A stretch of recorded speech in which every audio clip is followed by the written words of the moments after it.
క్రీస్తునామని ప్రార్థన సమర్పిస్తున్నాము తండ్రి. ఆమేన్. దేవుని పిల్లైన మీ అందరికీ క్రీస్తునామములో నా శుభములు. త్వరగా మనం కొన్ని విషయాలను మనం ఆలోచన చేద్దాం. బైబిల్లో ఒక వృద్ధుడైన మహాజ్ఞాని తన ముసలి ప్రాయంలో తన యవ్వన జీవితాన్ని పాడు చేసుకుని తన తర్వాత వచ్చే యవనస్తులకి వారి జీవితాలను హెచ్చరిస్తూ ప్రత్యేకంగా ఆయన రచించిన ఒక యవనస్తుల పుస్తకం ఉంది బైబిల్లో. ఏ పుస్తకమో చెప్పండి. ఇంకా ఒక వృద్ధుడైన మహాజ్ఞాని తన యవ్వన జీవితాన్ని పాడు చేసుకుని యవనస్తులు ఎలా ఉండాలో చెబుతూ, మీరు నాలో ఉండొద్దు, మీరు నాలా ఉంటే మీ యవ్వన బ్రతుకులు కూడా పాడైపోతాయని తన బ్రతుకునే ఎగ్జాంపుల్గా చూపిస్తూ ప్రత్యేకంగా యవనస్తుల కొరకు రాయబడిన పుస్తకం అది. ఏ పుస్తకం అది చెప్పండి.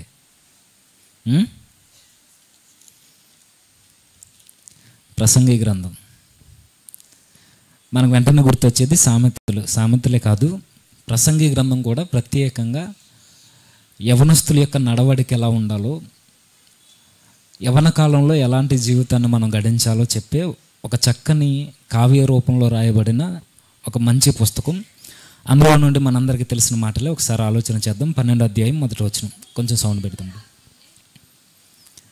12వ అధ్యాయం 1వ వచనం ప్రసంగి గ్రంథం. దుర్దినములు రాకముందే ఇప్పుడు వీటి యందు నాకు సంతోషము లేదని నీవు చెప్పు సంవత్సరములు రాకముందే తేజస్సునకును సూర్యచంద్ర నక్షత్రములకును చీకటి కమ్మక ముందే వాన వెలిసిన తరువాత మేఘములు మరలా రాకముందే నీ బాల్య దినములందే నీ సృష్టికర్తను స్మరణకు తెచ్చుకునుము. ఈ మాటలు మనకి సుపరిచితం. ప్రసంగి అనగా సొలొమోను గారు తన జీవితం ఇక ముగింపు దశకు వచ్చే టైంలో రాస్తున్న గ్రంథం ఇది.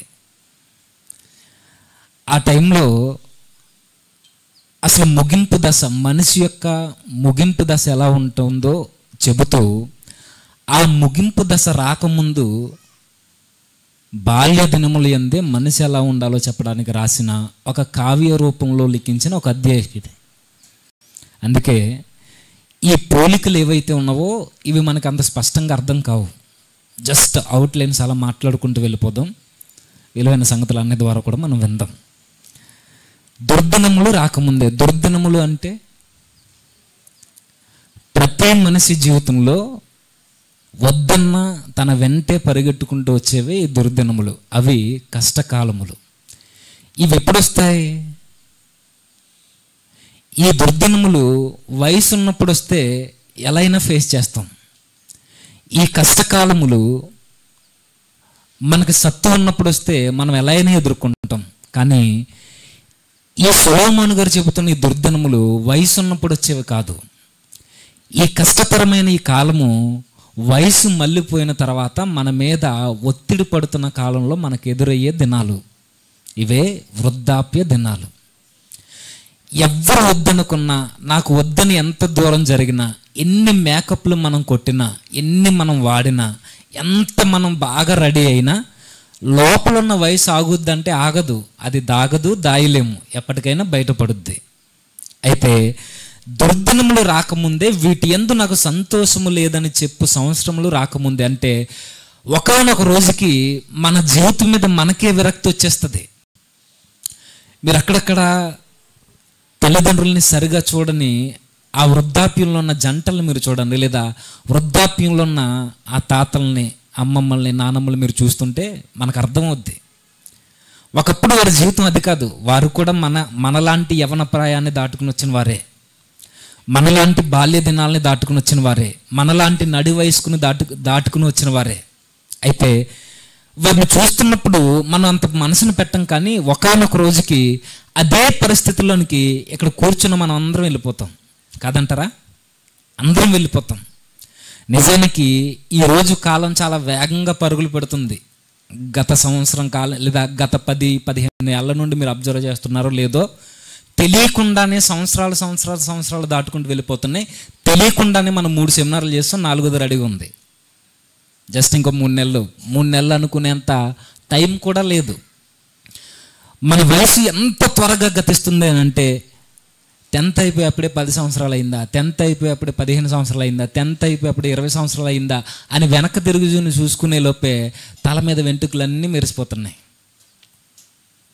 అక్కడక్కడ గడ్డంలోనూ ఆ మీసాల మీద అలా అక్కడక్కడ తెలియకుండానే తెల్ల వెంట్రుకలు మనకు కనబడుతున్నాయి. అవి చూసి మరలా వెనక్కి తిరిగి చూసుకుంటే ఆ పాతకాలం మనకు గుర్తొస్తుంది. అప్పుడు ఎంత పెద్దోన్ని అయిపోయినా అని. ఆ వయసులో ఉన్నప్పుడు నేను త్వరగా పెద్దోన్ని అయిపోతే బాగుందని అనుకున్నాం.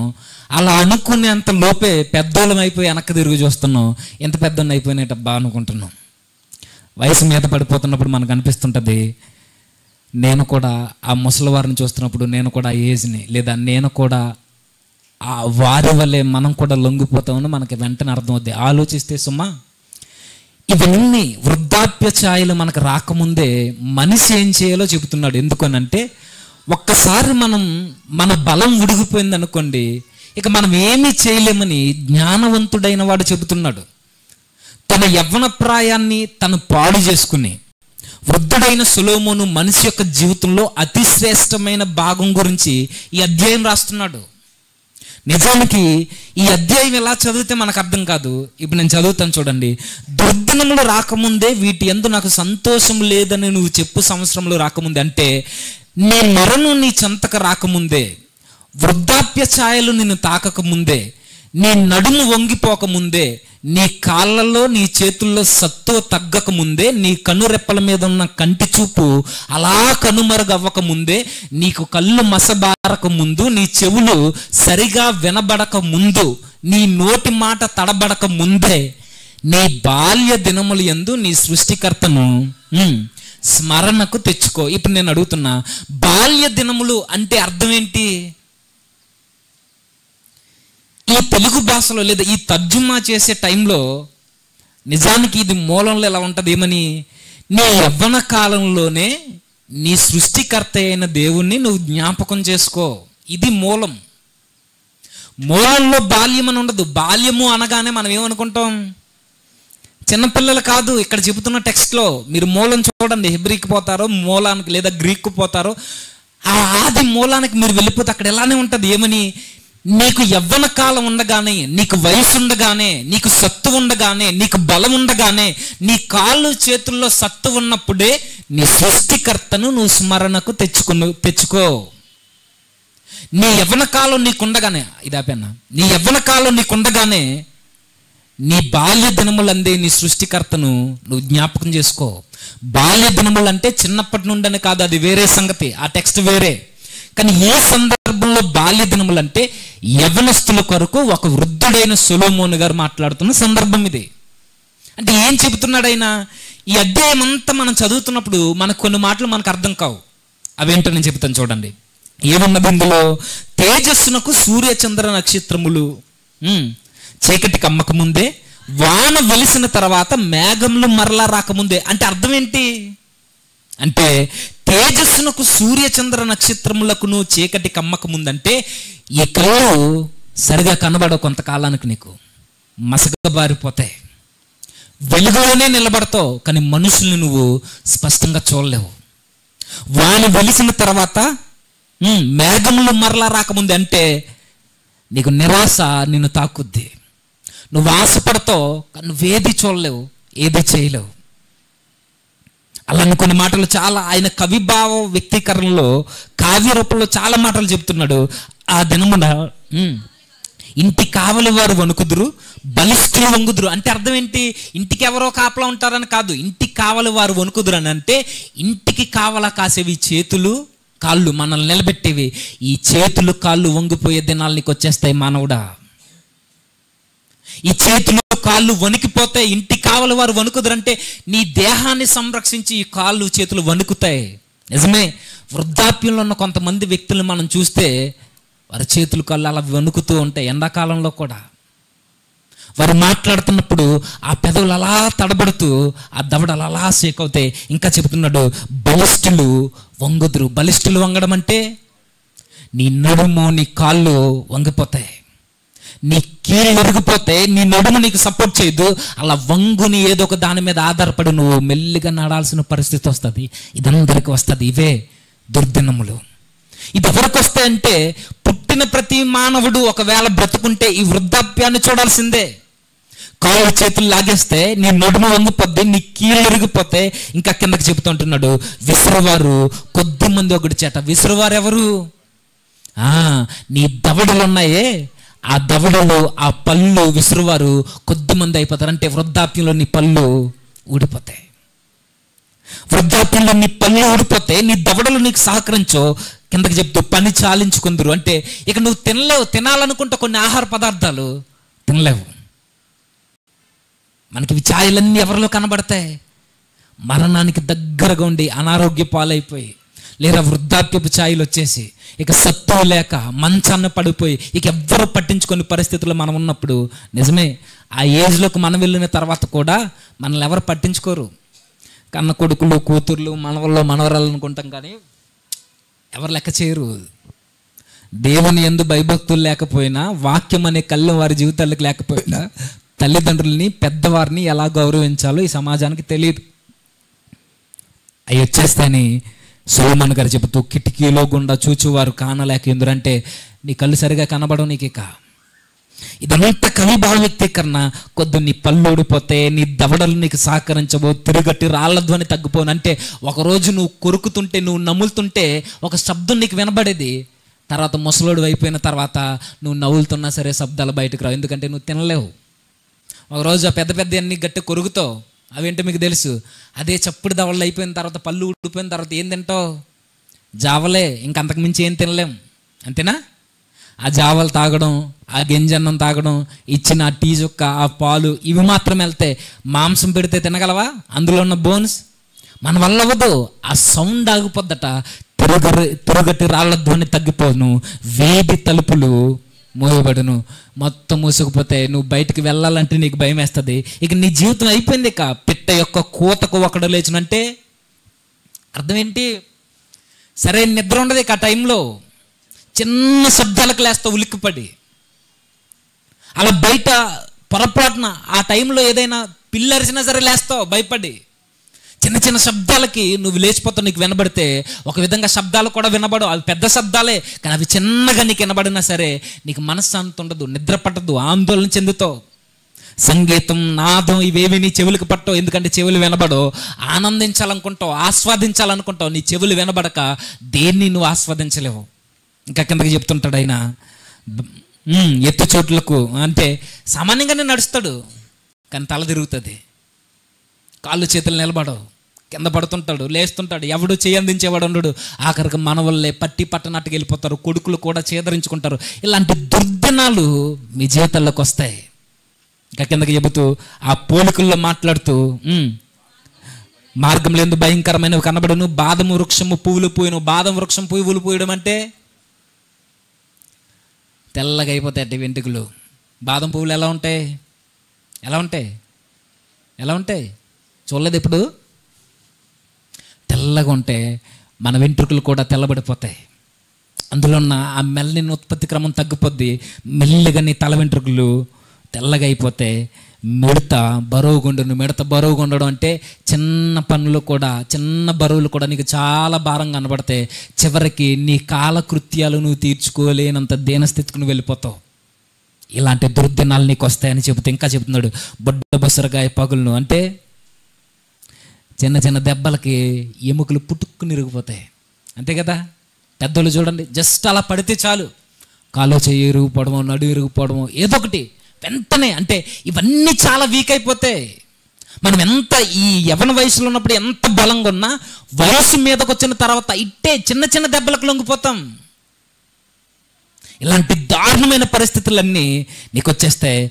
ఇంతకీ ఇంకా చివరిగా నీ మరణం ఎలా ఉంటుందని అంటే, ఇంకా నువ్వు దాన్ని చూడడానికి రెడీ అయిపోయినప్పుడు నీ ఆత్మని, నీ శరీరాన్ని కట్టి ఉంచే ఆ తాడు ఒక్కసారిగా తెగిపోద్ది. మన దేహాన్ని, మన శరీరాన్ని, మన ఆత్మని కట్టి ఉంచే ఒక తాడు ఉంటుంది. అది వదిలేస్తుంది, ఆ వృద్ధాప్య ఛాయలో చచ్చిపోతావు.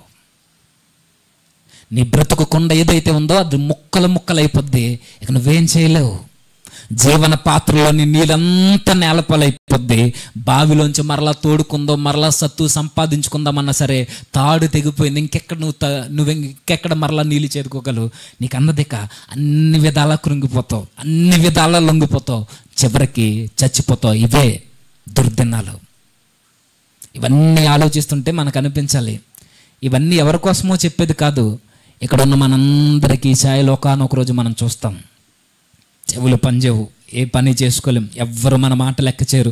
మనం అందరికీ భారంగా మారిపోతాం. గర్భాన పుట్టిన వారే మనల్ని నీచంగా చూస్తారు. వయసు మళ్ళిన తర్వాత తిన్నది కూడా మనకు అరగదు, అన్నిటికీ ఇబ్బంది పడాలి. అవయవాలు సరిగా పనిచేయవు, ఏమీ తినలేము. ఇలాంటి భారమైన పరిస్థితులు మన జీవితంలోనికి వచ్చేస్తే, ఇలాంటి పరిస్థితులు రాకముందే సత్తు ఉన్నప్పుడు, యవ్వన బలం ఉన్నప్పుడు మనం ఏం చేయాలో మనిషి యొక్క బెస్ట్ లైఫ్లో, లేదా మనిషి యొక్క లైఫ్లో, మనిషి జీవితంలో బెస్ట్ పార్ట్ కోసం మంచి మాటల్ని ప్రసంగి గ్రంథకర్త రాస్తున్నాడు.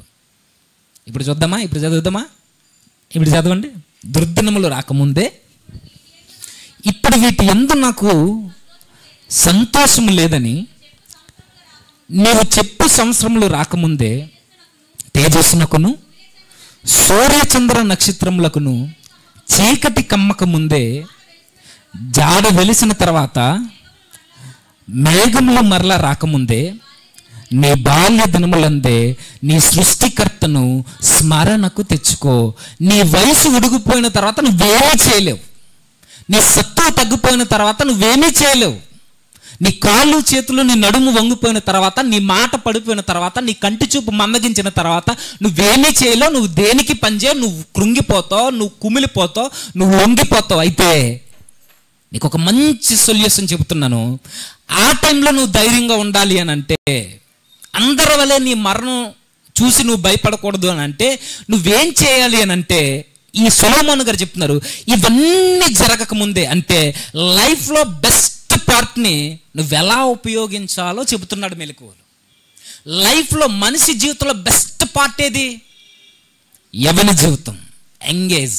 అవునా కదా? మనిషి జీవితంలో బెస్ట్ పార్ట్ యవ్వన జీవితం, యవ్వన కాలం. కానీ బాధాకరమైన సంగతి ఏంటంటే, ఈ యవ్వన కాలం పట్టుమని 10 సంవత్సరాలు ఉండదు. బాగా ఆలోచించండి. మనిషి జీవితంలో అతి ప్రాముఖ్యమైన సమయం యవ్వన కాలం.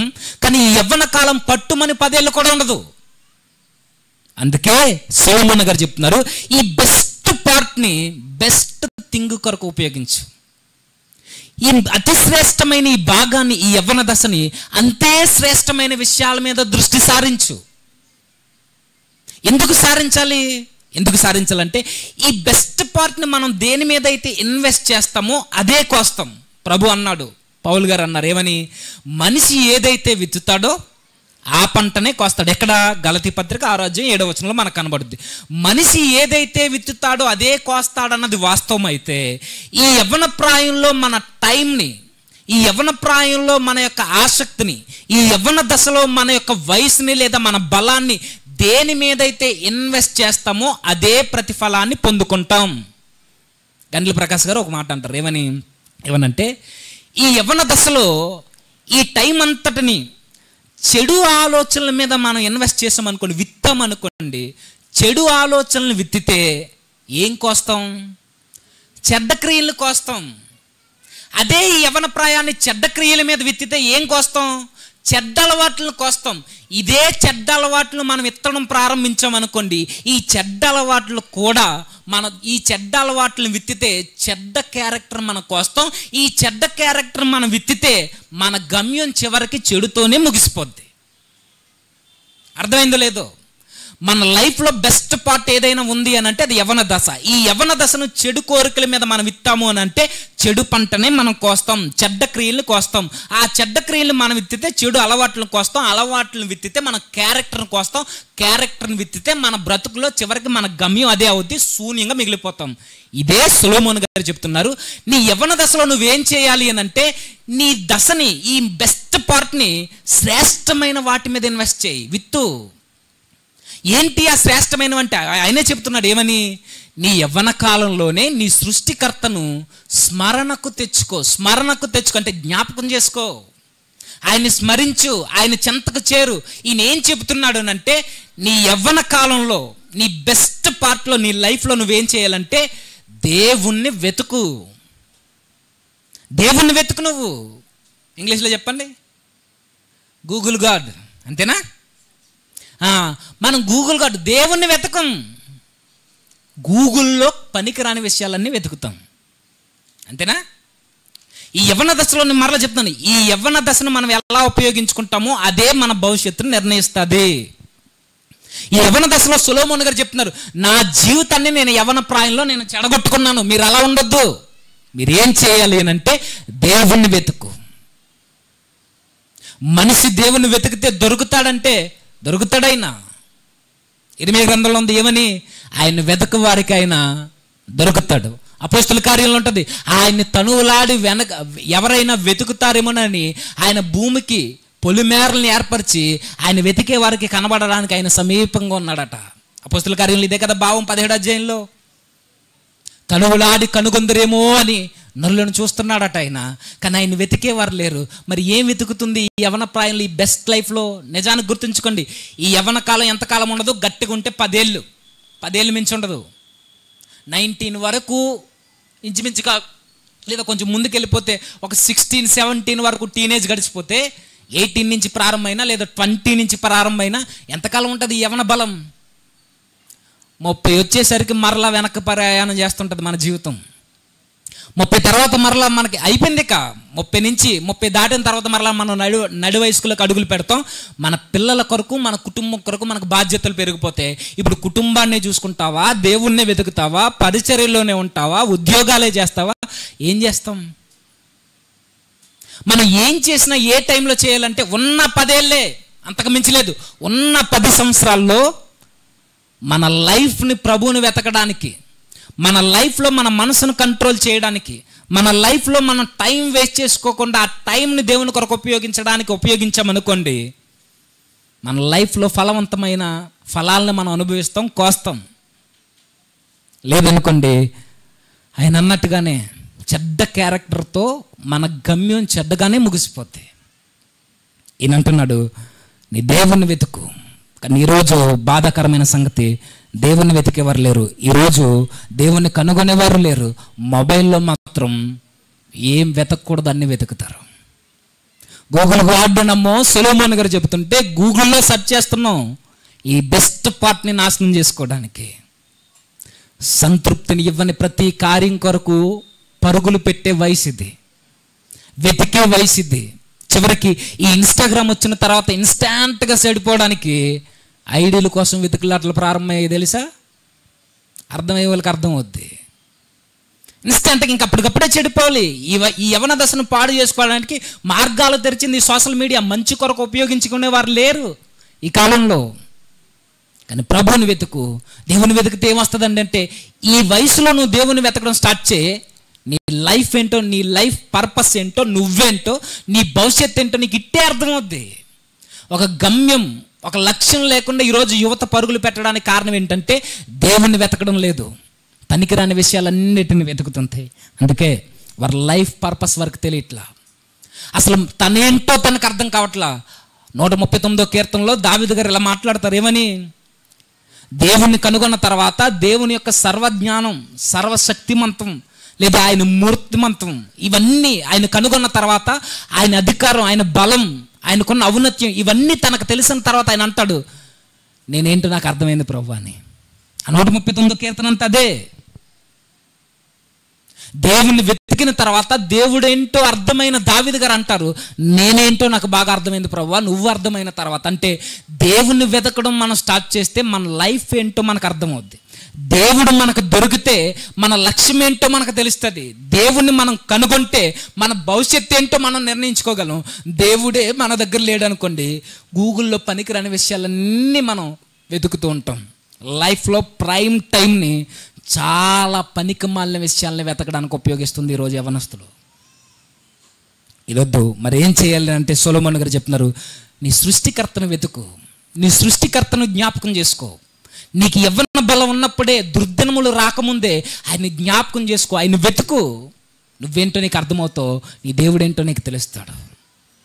మరి ఇంకేం చేయాలి యవ్వన కాలంలో అంటే, ఎవ్వరూ చేయలేనిది నువ్వు చేయాలి. అదే నీ మనసును కాచుకో. ఈ యవ్వన దశలో నీ మనసుని భయభక్తులతో నింపు. దేవుని ఎడల నీ మనసును కాచుకో.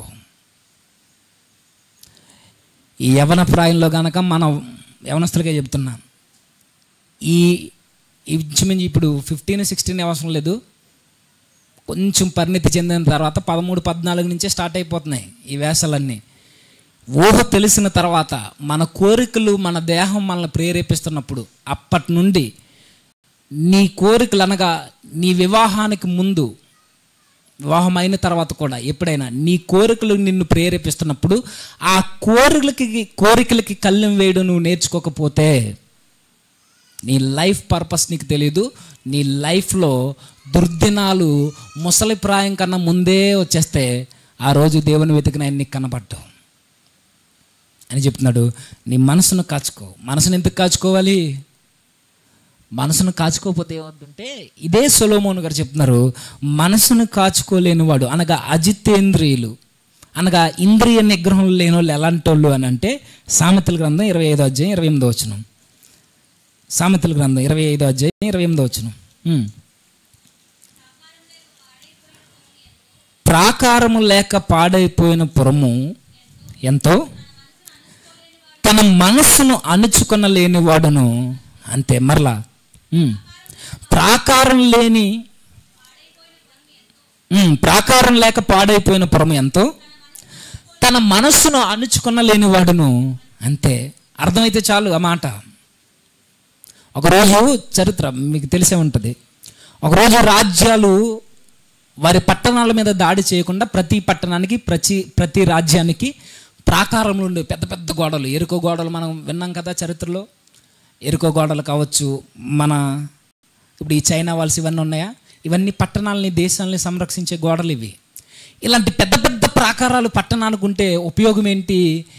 ఏ రాజ్యం ఎప్పుడు ఏ విధంగా దాడి చేస్తుందని ఆ ప్రాకారాల మీద పురములు ఉండి, ఆ ప్రాకారాల మీద ఉండి రాబోతున్న దాడిని ముందుగానే పసిగట్టి వారు రాకముందే ఎదురు దాడి చేయడానికి ఈ ప్రాకారాలు చాలా బలాన్ని ఇచ్చేవి. ఇప్పుడు ప్రాకారం లేని పట్టణం ఎలా ఉంటుంది? ఆ ప్రాకారం లేని పట్టణం ఎలా ఉంటుందంటే, ఎవడైనా రావచ్చు, ఎప్పుడైనా రావచ్చు, ఏదైనా చేయొచ్చు, ఎలా అయినా దోచుకోవచ్చు, అవసరమైతే లాక్కెళ్ళొచ్చు, కొట్టొచ్చు, అవసరమైతే చంపొచ్చు, ఏదైనా చేయొచ్చు. ఎందుకు? శత్రువు ఎప్పుడు దాడి చేస్తాడో ఆ ప్రాకారం లేని పట్టణానికి తెలుస్తుందా? తెలీదు. కాపలా లేని లేదా సపోర్ట్ లేని ఆ పట్టణాన్ని ఎప్పుడు ఎవరు ఎలా అయినా దోచుకోవచ్చు. సేమ్ ప్రాకారం లేని పట్టణాన్ని ఎదురు పొరుగు రాజ్యం ఎలా అయితే ఎప్పుడైనా దోచుకుంటుందో, తన మనస్సుని అనగా మన మనస్సుని మనం కంట్రోల్ చేయలేదనుకోండి, మనల్ని కూడా ఈ లోకం అలానే దోచుకుంటుంది. మనల్ని కూడా ఈ పాపం ఎప్పుడైనా వస్తుంది, ఎలా అయినా వస్తుంది, ఏదైనా చేస్తుంది. ఎందుకు? దీనికంటే ఒక ప్రాకారం లేదు, ఒక కళ్ళెం లేదు, ఒక రక్షణ గోడ లేదు. అది పట్టణమైనా ఒకటే, ఇటు మన మనసు అయినా ఒకటే. అందుకే బైబిల్ అంటుంది దీనికి ఒక కళ్ళెం ఉండాలి. ఆ కళ్ళెం ఏమై ఉండాలి? దేవుని యందు భయభక్తులై ఉండాలి. ఆ కళ్ళెం ఏమై ఉండాలి? వాక్యమై ఉండాలి. కానీ ఈ మనసుకి ఏ కళ్ళెం ఉన్నాయి? ఏ కళ్ళెం లేదు. పట్టణంలో లేని ప్రాకారం ఎలా ఉందో ఈరోజు యవనస్తుల మనసులన్నిటికీ కనీసం ఒక లాక్ సిస్టమ్ కూడా లేదు. ఫోన్కి లాక్ ఉంది, మనసుకు లాక్ ఉందా? ఇట్టే చెప్పొచ్చు. ఒక యవనస్తుడి దగ్గర నుండి అలా మాట్లాడుతుండగా ఫోన్ ఎలా లాక్కుంటే వెంటనే వాడు కంగారు పడుతున్నాడు అని అంటే ఆ మొబైల్ ఏదో తప్పు జరుగుతుంది. అంతే, అంతకుమించి ఏం లేదు. ఫోన్స్కి లాక్కులు ఉన్నాయి, మన ఇంటికి తాళాలు ఉన్నాయి, కానీ మన మనసుకు మాత్రం మనం లాక్ వేయట్లేదు. ప్రాకారం లేని మనసు ఇది, రక్షణ గోడ లేని మనసు, కళ్ళెం లేని ఒక బయట తిరుగుతున్న ఒక బజారు జంతువు లాంటిది మనసు. దీన్ని కళ్ళెం వేయకపోతే, యవన దశలో దీన్ని కళ్ళెం వేయడం మనం నేర్చుకుంటే చచ్చిపోయేంత వరకు ఆ లాక్ సిస్టమ్ అలానే పనిచేస్తుంది. అది వాక్యం అయితే. అందుకే ఈ మనసుని వాక్యంతో నింపాలి, ఈ మనసుని దేవుని మాటలతో నింపాలి. ఈ మనసుని దేనితో నింపితే అలానే నడిపింపబడుతుంది. మనసుకున్న వీక్నెస్ అది. మన టైం ఎక్కడైతే స్పెండ్ చేస్తామో అవే అలవాట్లు మనకి ఎలా అయితే అబ్బుతాయో, ఈ మనసులో ఏదైతే నింపుకుంటామో దాన్ని బట్టే మనసు కూడా స్పందిస్తుంది. బెస్ట్ ఎగ్జాంపుల్ ఏంటంటే, ఇప్పుడు మనం రీల్స్ చూస్తుంటాం. రీల్స్ చూస్తున్నప్పుడు అప్పుడప్పుడు అడ్వర్టైజ్మెంట్లు వస్తాయి. ఇప్పుడు మనం ఫ్లిప్కార్ట్లో ఏదైనా కొనడానికి, వస్తువు కొనడానికి మనం వెతుకుతున్నాం అనుకోండి, ఏ షూవో లేదా ఒకటి, ఏ ఫ్రిడ్జో ఏ టీవీయో ఏదో ఒకటి వెతుకుతున్నాం అనుకోండి, మనం రీల్స్ చూస్తున్నప్పుడు ఆ మొబైల్ ఎలా ఆన్ చేసినప్పుడు వెంటనే ఫ్లిప్కార్ట్లో వెతికిన మనలో మనకి ఎక్కడ కనబడతాయి, ఫేస్బుక్లో ఎదురైపోతుంటాయి. అవునా? వస్తాయి రావా యాడ్స్? వస్తాయి. ఫ్లిప్కార్ట్లో చూసింది ఫేస్బుక్ కొడికి ఎలా తెలిసింది? ఇన్స్టాగ్రామ్లో కూడా వస్తాయి, యూట్యూబ్లో కూడా వస్తాయి. మనం ఏ యాప్ ఆన్ చేసినా సరే ఎక్కడో వెతికిన ఆ ఇన్ఫర్మేషన్ మన కళ్ళ ముందుకు మరల వచ్చేస్తుంది. అంటే మనం ఏం చూస్తున్నామో మొబైల్ బాగా అబ్జర్వ్ చేస్తుంది. సేమ్ అలానే మనం రీల్స్ చూస్తున్నప్పుడు, బాధలో ఉన్నప్పుడు, బాధ సాడ్గా అలోన్గా ఉన్న ఆ వీడియోస్ చూడడానికి ఇష్టపడతాం. మన బాధ తీరిపోద్ది, ఆ బాధలో నుండి బయటకు వస్తాం. అయినా సరే మనకి ఏ రీల్ కనబడుతుంటే మనం తోడుతున్నప్పుడు అవే రీల్స్ వస్తుంటాయి. మీరు గమనించారో లేదో, సినిమాకి సంబంధించిన రీల్స్ ఎక్కువ చూసారనుకోండి, మరలావే రీల్స్ వస్తుంటాయి. అడల్ట్కి సంబంధించిన వీడియోస్ ఎక్కువ చూసావు అనుకో, మరలా అవే నీకు సజెస్ట్ చేస్తుంటుంది మొబైల్. సేమ్ ఈ మనసు కూడా అంతే. నువ్వు ఏదైతే ఈ మనసులో నింపుతున్నావో అదే సజెస్ట్ చేస్తుంది. బూతులు మాట్లాడడం బాగా నేర్పించావు అనుకో, దీనికి బూతులు లేకుండా మనం మాట్లాడలేం. ఈ మనసుకి బాగా మనం పోర్నోగ్రఫీ అలవాటు చేస్తామనుకోండి, అది లేకుండా మనం ముందుకు వెళ్ళలేదు, చేయలేమేమీని, మన టైం గడవదు. అదే ఈ మనసుకి వాక్యాన్ని అలవాటు చేస్తే చెడ్డ తలంపులు కూడా నీ దరిచారు, చెడు ఆలోచనలు కూడా నీ మనసులో రావు. అదే దీనికి సినిమాలు బాగా అలవాటు చేస్తే చూడకుండా ఉండలేదు, ఇక చూడాలి చూడాలి చూడాలి అంటే ఈ మనసుని దేనితో అయితే నింపుతావో అదే మనల్ని నడిపిస్తుంది, అదే మనసును ప్రేరేపిస్తుంది. ఏవైతే మొబైల్లో వెతుకుతామో అవే మనకి ఎలా అయితే స్క్రీన్ మీద కనబడతాయో మనసులో నింపే దాన్ని బట్టే మనకు సజెస్ట్ అవుతుంది. అందుకే ఈ మనసుని పౌలు గారు చెప్తారు ఫిలిప్పీ పత్రికలో, ఏవి సత్యమైనవో, ఏవి ఖ్యాతి గలవో, ఏవి మాన్యమైనవో, ఏవి శ్రేష్టమైనవో వాటి మీద ధ్యానం ఉంచుకొనిడి, వాటి మీద మనసు నిలిపిడి. అంటే ఈ మనసుని శ్రేష్టమైన విషయాలతో నింపాలి యవన ప్రాయంలో. ఈ మనసుని దేవుని వాక్యంతో నింపాలి యవన దశలో. నింపలేదనుకోండి, ఈ చెడ్డ తలంపులతో అప్పుడప్పుడు ఫోన్లు చేస్తుంటారు కదా, నాకు ఇవే తలంపులు వస్తున్నాయి, ఇవే ఆలోచనలు వస్తున్నాయి, ఇదే శోధనలో పదే పదే పడుతున్నానంటే అవే చూస్తున్నావు, అవే ఆలోచిస్తున్నావు, అక్కడే గడుపుతున్నావు. అందుకే నీకు పదే పదే అవే రికమెండ్ చేస్తుంది. అక్కడ నుంచి బయటకు రా, అక్కడ నుండి బైబిల్ దగ్గర రా, అక్కడ నుండి ప్రార్థన చేయి, అక్కడ నుండి బయటకు రా, సహవాసంలోనికి వెళ్ళు. ఆ తలంపులు ఎందుకు వస్తాయి? నీ టైం మార్చుకోవాలి, టైం వేస్ట్ చేయకూడదు. పట్టుమని 10 సంవత్సరాలు అంతకుమించి లేదు. ఈ 10 ఏళ్లలో లేదా 15 ఏళ్లలో ఎంతైనా అనుకోండి, మీకు బలం ఉండుకున్నంత వరకు, మీకు సత్యం ఉన్నంత కాలం దాన్ని ఉపయోగించడం, శ్రేష్టమైన వాటి మీద మనం వెత్తడం స్టార్ట్ చేస్తే అంతే శ్రేష్టమైన పంటకు వస్తావు. నీ మనసుకి కాపలా ఉండాలి, నీ మనసుకు ఒక లాక్ ఉండాలి. మన ఫోన్లో ఎలా అయితే స్టోరేజ్ ఎక్కువైపోతే ఎలా అయితే డిలీట్ చేసేస్తామో, ఇప్పటికే మన మనసులో ఏదైనా ఎక్స్ట్రాగా మనకు పనికిరాని విషయాలు స్టోరేజ్ అయి ఉంటే డిలీట్ చేయడం నేర్చుకోవాలి. ఫోన్లో కాదు, మనసులో డిలీట్ చేయడం నేర్చుకోవాలి, దాన్ని రిమూవ్ చేయడం నేర్చుకోవాలి.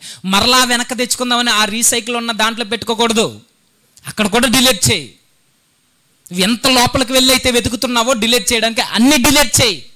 ఎదుటోడికి కనబడకూడదని తప్పుడు క్రియలు చూసేసి ఎలా అయితే డిలీట్ చేస్తున్నావో, ఇటు గూగుల్లోను, ఇటు క్రోమ్లోను, ఇతర సైట్లోనూ వెళ్ళిపోయి డిలీట్ చేస్తున్నారే, అలానే నీ మనసులో దాగున్నది మరలా అది నీ తలంపుల్లోనూ కూడా రానంత వరకు నువ్వు దాన్ని డిలీట్ చేయి, రిమూవ్ చేయి, డిలీట్ చేసుకుంటూ పోవాలి.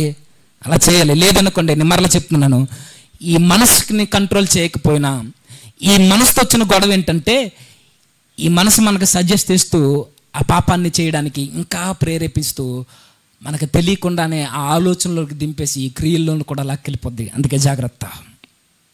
మనం చేయాల్సింది యవన ప్రాయంలో టైం వేస్ట్ చేయకూడదు, టైం వేస్ట్ అస్సలు చేయొద్దు. మనం టైం స్పెండ్ చేసే ఆ ప్రాంతాలు కూడా మనం జాగ్రత్తగా చూసుకోవాలి. అదే సొలొమోను గారు చెప్తున్నారు, నేను నాశనం అయిపోయాను, నా యవన జీవితాన్ని పాడు చేసుకున్నాను. మీరు అలా ఉండొద్దు, దేవుని వెతుకు, నీ మనసును కంట్రోల్ చేయి, డోంట్ టైం వేస్ట్. ఏమాత్రం సమయాన్ని వృధా చేయకు. ఎందుకనంటే మనం చేయాల్సిన టైంలో చేయాల్సిన పనులు చేయలేదనుకోండి, చేయకూడని పనులు ఖచ్చితంగా చేస్తాం. బెస్ట్ ఎగ్జాంపుల్ ఎవరు చెప్పనా? దివారాత్రులు ధర్మశాస్త్రాన్ని ధ్యానించిన వాడు ఆ రోజు అదే చేశాడు. ఆయన అనడానికి సరిపోము, కానీ చేయాల్సిన టైంలో చేయాల్సిన పని చేయలేదు ఆయన. అందుకే చేయకూడని పని చేశాడు, ఎదుటోళ్ళకి అవకాశం ఇచ్చేశాడు. మనకు తెలుసు ఊరియా భార్య విషయంలో ఏం జరిగిందో, బత్షెబ విషయంలో. ఆయన చేయాల్సిన పని అది కాదు. యుద్ధ రంగంలోకి పోవాలి, వాతావరణం చూసుకోవాలి, అక్కడ ఏం జరుగుతుందో చూడాలి, ఇవన్నీ చూసుకోవాల్సిన ఆయన చేయాల్సిన టైంలో చేయాల్సిన పని చేయడం మానేశాడు, చేయకూడని పని చేశాడు. ఆయనకే తప్పలేదంటే మనం ఎంత జాగ్రత్తగా ఉండాలి? కళ్ళెం వేరు దీనికి, ఖాళీగా ఉండొద్దు. సోమరవాణి యొక్క మనసు సాతాడుగాడి యొక్క ఆఫీస్ అట. ఆయన అన్నాడు, నిజమే, ఖాళీగా ఉండి ఏమీ చేయకుండా, ఏమీ ఆలోచించకుండా, కనీసం బైబిల్ చదవకుండా, ప్రార్థన చేయకుండా, కుటుంబ బాధ్యత లేకుండా, ఏమీ లేకుండా ఉన్నామనుకోండి, ఆ రోజు దావీదుకి పట్టినట్టే మనకు కూడా పట్టుద్ది. వద్దు. టైం దేంతో స్పెండ్ చేస్తున్నామో మనం జాగ్రత్తగా చూసుకోవాలి. ఈ మనసును కంట్రోల్ చేయాలి, దేవుణ్ణి వెతకాలి.